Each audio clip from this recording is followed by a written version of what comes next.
Hi everybody, it's Dandruff with your news cartridge for Thursday, March 24th, 2016.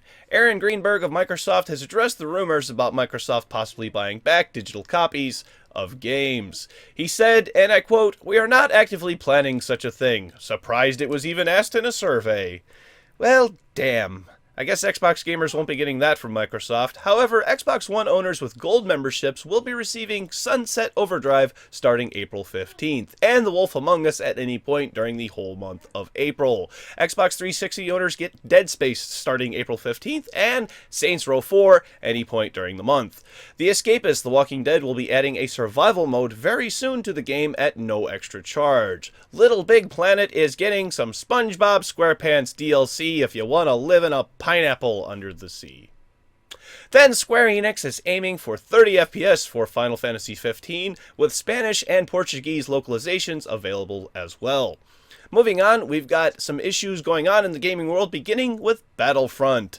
A bug to instantly get to level 60 has been removed, thankfully, but they have reset all player ranks.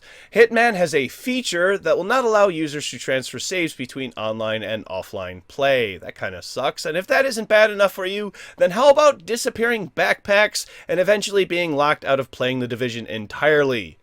Yeah. Ubisoft is currently working on that. There can't be anything worse than that, right? There is. People who pre-ordered Trackmania Turbo have found themselves with the demo version of the game, not the full one, and Sony is working very hard to resolve this issue. As far as I know, people who did not pre-order it are not being effective, so take that as a lesson of not pre-ordering software.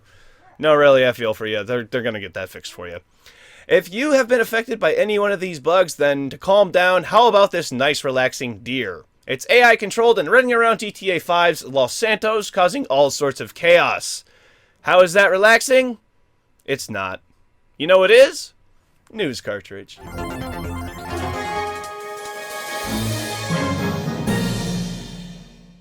I love it when rumors come true, and the rumors about the PlayStation 4.5 have been confirmed. And it's actually called the PlayStation 4K. Digital Foundry has verified the information for themselves completely separate from the claims that Kotaku was making earlier this week. And supposedly it does have a GPU in it capable enough of running games at 4K resolution at a similar frame rate as the current hardware at 1080p. So somewhere in the neighborhood of 30 FPS at 4K. The specs on it aren't detailed very well, but from what I do know, the CPU architecture will be shrinking from 28 nanometer to 14 or 16 nanometer. It will feature HDMI 2.0, which it pretty much has to in order to display 4K at 60 Hz for videos. It's being estimated that the PS4K will have a price tag similar to the PS4 at its launch, around $400 US. Also, due to the smaller manufacturing process, Sony could create a smaller version of the PS4 that would be just as powerful. What do you think of the PS4K or the PS4 Slim? Leave your comments down below. I just want it to run at 1080p 60. Mew-Genitics, a game about rubbing cats on each other and seeing what comes out, I'm not joking by the way, is now on permanent hiatus. It was started by one of the developers behind Binding of Isaac and Super Meat Boy, and he said that there's a possibility of working on it again in the future, but right now that's not going to happen, because a new game from Team Meat has been announced called Legend of Bob-omb. There is not much known about Bob-omb yet, but from the looks of the logo, it's got some sort of connection with the Binding of Isaac. Stay tuned to News Cartridge for more on the Legend of Bumbo.